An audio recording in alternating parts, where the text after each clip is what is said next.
All right, Shalom. First, I want to give all praises, honor, and glory to Yahweh, Bahasham Yahushai, Bahasham Rachak Kodash. Double honors to the apostles of Great Millstone, and peace and blessings to the elect. Here's an interesting article. Okay, concerning the whole immigration detention centers, which basically what this article is saying, all right, is that they're what they're doing is they're turning these detention centers into concentration camps, basically, all right, and I'm going to show you how, all right, because now they're saying that they want to basically extend the how long these centers can detain or hold these migrants. Okay, so it says Trump administration expected to allow longer detention of migrant families, officials say. All right, so they're originally first they're catching them, all right, and holding them in detention centers, but as I'll read, there was a limit for how long they could hold them. All right, it says here President Donald Trump administration is expected on Wednesday to announce a new regulation that would allow for the detention of migrant families beyond the 20-day limit for holding children, two administration officials told CNN. And basically, this is just the beginning phases of those full-on FEMA concentration camps. All right, and those, trust and believe, those concentration camps aren't just gonna be for immigrants. No, it's gonna be for you average citizens as well. Okay, those who they deem as a threat. All right, and when you go in there, it's either gonna be for your death or for your re-education. All right, as they would call it.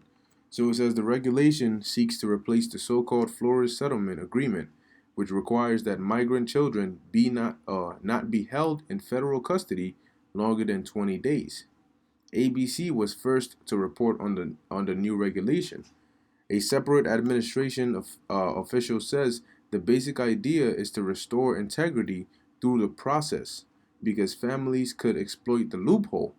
You see, now and that's what they always do. They they over propagate, all right, or use propaganda, all right, to demonize the opposition of where they're trying to attack. So for example, now, oh well because families can exploit the loophole, blah blah blah blah blah, this is a reason as to why we should do this. And oftentimes they'll create fear out of non-realistic scenarios.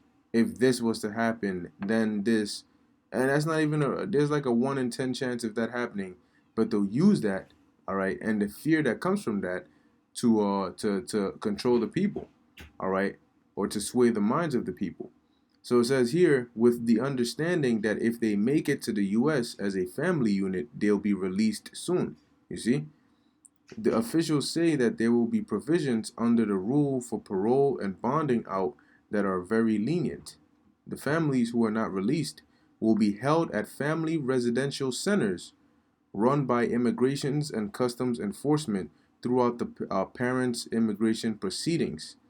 So you're telling me that with all these quote unquote immigrants, they all have to wait for each and every one. So how long do you think it's gonna take for one parent to finish their immigration proceedings? You know, and that whole time, like I said, they're not gonna release them. They want to be able to detain them for longer periods of time. Now, it's funny how they don't identify how long. All right, they're gonna keep them for. All right, but they man. So it says more details about the proposed regulation are expected from the administration as soon as Wednesday. The Flores agreement stems from the decades-old settlement Flores versus Reno. The Trump administration has complained the detention time limit set by the agreement forces them to either release the immigrant families together or separate them, an area of significant controversy. Key provisions of the agreement also dictate minimum standards of care of immigrants in detention. The agreement was named for okay, yeah, it's just basically going into how the precedent or however this thing came about. Let me see. You know what? Let me just read it. It says the agreement was named for Jenny Lisette Flores, a 15-year-old girl from El Salvador. She fled her country in 1985 and tried to enter the United States to be with her aunt. Immigration and Neutralization Services arrested her at the border, and she was placed in a juvenile detention center, where she was handcuffed and strip searched, according to the Marquette Law Review.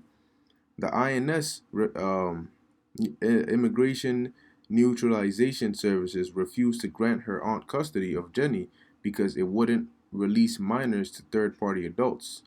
The law review article said the American Civil Liberties Union filed a class action suit on behalf of the girl and other minors, eventually leading to the Flores Agreement during the Clinton administration. In May, a court-ordered effort to identify immigrant families that the U.S. government separated at the southern border found more than 1,700 cases of possible separation. All right. Now, mind you, these are all families. All right, being separated, but it's happening so much that it sounds like just a statistic. 1,700 cases. That's a mother who's separated from her daughter. Okay, a father separated from his two sons or his daughters or whatever the case may be. All right. Now, after that separation, what are the chances that you're gonna get your child back? You know, imagine that. Okay, but the point is, what they're doing now is they're trying to detain uh, migrant families for longer. Okay, and who's to say they're gonna let them back out? Okay, now that they're already bringing in family detention residential centers, quote unquote, which really is just gonna watch when they put FEMA in charge. All right, man, you're gonna see what their true plans are, man. This is just the beginning. All right. This is 2nd Ezra chapter 16, verse 72. It says, "For they shall waste away and take away their goods and cast them out of their houses." Okay, and that's what's happening. An example of that is what ICE is doing. All right, they're literally going around to different neighborhoods and finding immigrants, which they call illegal immigrants. All right, which originally this was their land, but okay, and they're arresting them, and they're basically taking them from where they live and sending them and throwing them in detention centers. Okay, which these are just the beginning of the full on FEMA camps and concentration camps, man. Because once you get in that, you're not you if the Lord ain't with you, you're not coming out, man. Or if you come out, you're gonna be a totally different person. So this is Jeremiah 18, verse 22. "Let a cry be heard from their houses when thou shalt bring a troop suddenly upon them, for they have digged a pit to take me and had hid snares for my feet." And this is what's gonna happen to a lot of people, man. Okay, you're gonna be knocked out. They're gonna kick down your door at a nice 4 a.m. with guns to your face. All right, and next thing you know, you're being hauled off to a concentration camp that you don't even know where it is. All right, you can't even see where you're going, and all you remember is your family being separated, your wife being taken one way, you being separated going another way. A lot of people are gonna because when you at that point, you're gonna realize you don't have any power in your hands, and I'm talking about those, all right, who don't put their trust and their strength in the Lord. All right, you think you can do it all, man? Guess what? When you realize that you're now you're cuffed and you're in the back of a train, all right, going to a concentration camp, and you can do nothing about it. That's when you're gonna realize, yo, shoot, like this is some real stuff, man. But these are all the things we've been warning you about. All right, and for those that don't listen, man, you're gonna suffer a horrible fate, man. All right, and this is not gonna be something that you would want to go through. But hey, nonetheless, let the Lord's will be done. Okay, so Lord willing, this was edifying to the elect. I want to give all praises, honor, and glory to Yahweh, Bahashem, Yahweh Shai. Until next time, Shalom.